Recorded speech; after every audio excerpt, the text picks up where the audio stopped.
여러 번 정말 사소해 보이는 사건 하나가 역사의 흐름을 완전히 바꿔놓고 심지어 한 민족의 운명까지 결정지었다면 믿으시겠어요? 지금부터 정말 놀라운 그 이야기 속으로 한번 들어가 보시죠. 이야기는 뭐랄까 거의 수수께끼 같은 질문 하나로 시작해요. 잠 못 이룬 하룻밤이 대체 뭘 할 수 있을까요? 네, 바로 이겁니다.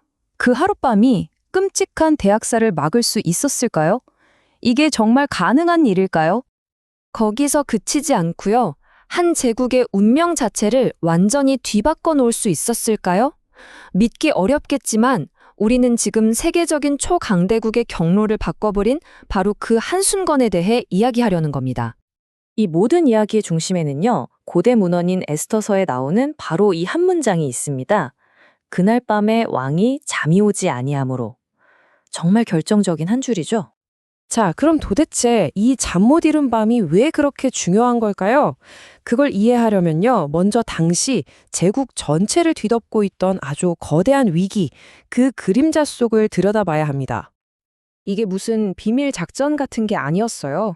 아주 공식적으로 페르시아 제국 안에 있는 모든 유대인을 진명하고 죽이고 멸절하라는 칙령이 내려진 겁니다.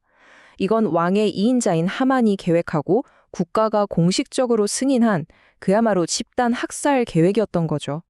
상상이 가시나요? 이 계획은 한 민족 전체를 그냥 역사에서 지워버리려는 거였어요.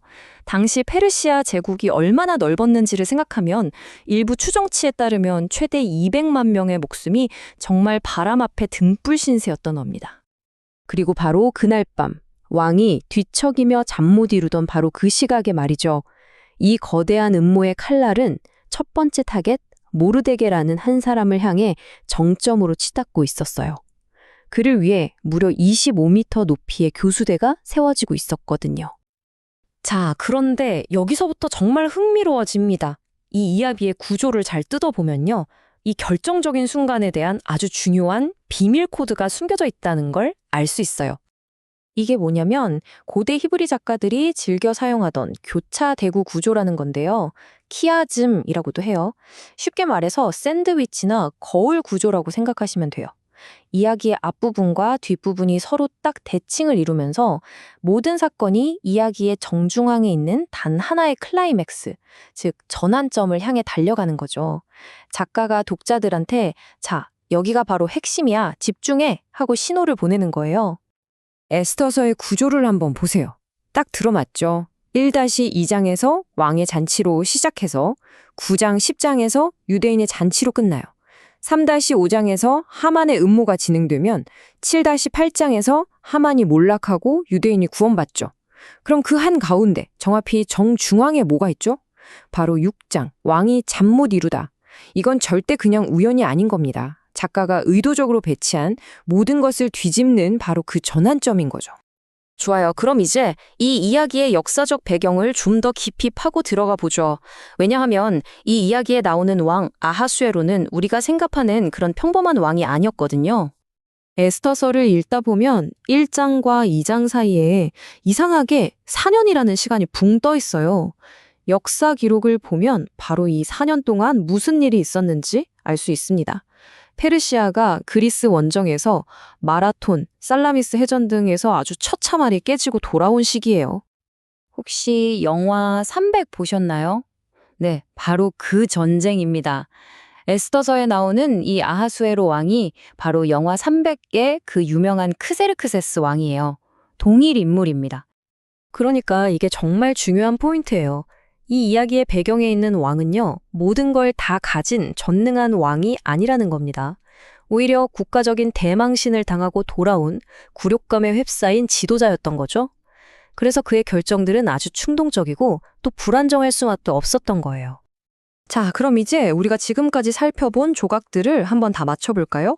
한쪽에는 민족 말살이라는 거대한 음모가 있고 또 한쪽에는 이야기 속에 숨겨진 문학적 코드가 있었죠. 그리고 마지막으로 왕이 처한 역사적인 압박감까지. 이 모든 게 어떻게 하나로 연결되는지 보시죠. 바로 그날 밤에 벌어진 일들을 한번 비교해 보세요. 왕궁 한편에서는 하만이 분노에 차서 다음 날 아침에 모르드게를 매달 교수대를 세우고 있었어요. 그런데 바로 그 시각 왕궁 다른 편에서는 왕이 잠이 안 온다면서 그냥 아무 생각 없이 옛날 기록이나 좀 읽어보라고 시키고 있었던 거죠. 정말 극과 극의 상황이죠.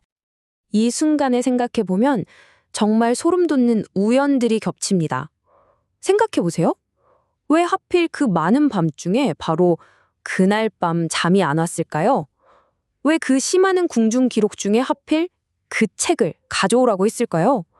그리고 신하들은 왜 또 하필 그 구절, 그러니까 5년 전에 모르드게가 왕의 목숨을 구해줬다는 바로 그 대목을 읽었을까요? 심지어 왕은 왜 페르시아 관습까지 어겨가면서 5년 동안이나 그에게 상을 주지 않고 있었을까요? 이게 다 우연일까요? 이렇게 모든 맥락을 다 종합해서 보면 왕의 불면증은 더 이상 그냥 잠이 안 왔네? 하는 무작위적인 사건으로 보이지 않죠. 이건 유대인을 향한 모든 음모의 실타래를 풀어버리는 정말 정확한 타이밍에 일어난 결정적인 개입으로 재해석되는 겁니다. 결국 이 이야기가 우리에게 던지는 메시지는 뭘까요? 바로 이겁니다. 역사는요, 어쩌면 우리가 그냥 무심코 지나치는 아주 사소한 순간들 속에서 보이지 않는 어떤 힘에 의해 조용히 하지만 결정적으로 만들어질 수 있다는 거죠. 자, 그럼 마지막으로 이런 질문을 한번 던져보고 싶네요. 오늘 지금 우리가 살고 있는 이 세상에서 어쩌면 그냥 사소하게만 보이는 저 순간들 중에 먼 훗날의 역사를 뒤바꿀 거대한 전환점이 숨어 있는 건 아닐까요?